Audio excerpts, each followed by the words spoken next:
అందరికీ నమస్కారం. నేను మీ గంటి ఉష. మనం ట్రాక్ సింగింగ్ గురించి కదా ఆ మధ్యన కూడా ఒక వీడియో చేసుకున్నాం. ట్రాక్ సింగింగ్లో ఉండే కష్టాలు ఏమిటో కూడా తెలుసుకున్నాం.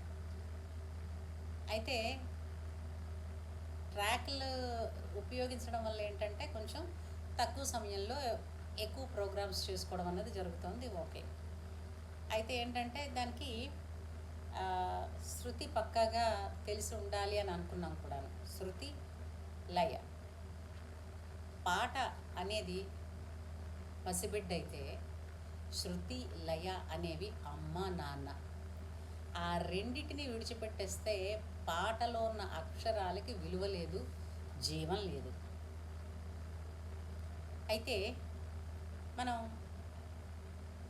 పాట పాడేటప్పుడు ఆ పాడుతున్న వ్యక్తికి మంచి ట్రైనింగ్ ఉంది, వెల్ ట్రైన్డ్ సింగర్ అని ఎప్పుడు అనిపిస్తుంది అని అంటే, పాటని స్టార్ట్ చేసినప్పుడు అంటే టేక్ ఆఫ్ నోటు, అలాగే ప్రతి లైన్కి ఒక ఎండింగ్ అంటూ ఉంటుంది కదా పాటలో. ఆ ఎండింగ్ నోటు ఎలా అంటున్నారు అదొక్కటి ఇతరులకి, అంటే పాట గురించి ఎదురుకుండా కూర్చున్న వాళ్ళకి, వినే ఆడియన్స్కి తెలిసిపోతుందండి వీళ్ళు వెల్ ట్రైన్డ్ సింగర్ అని, లేదంటే వీళ్ళు మామూలుగా కాలక్షేపం కోసం వచ్చారని తెలిసిపోతుంది. అంటే ఆ లైన్ ఎక్కడిది ఎంతవరకు అనాలి. మొన్న ఒక ప్రోగ్రాంలో ఒక పాట పాడితే ఎవరో ఒక ఆయన వచ్చి కూర్చున్నారు అనుకున్నాం.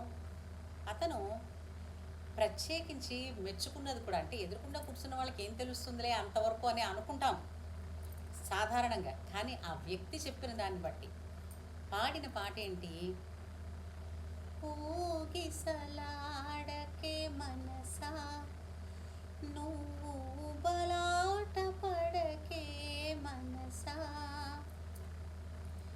ఊసుకోలేదనో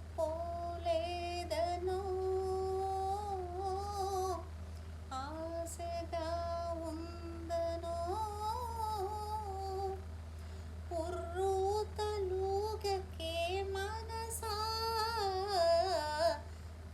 ఊగిసలాడకే మనసా నువ్వు బలాట పడకే మనసా.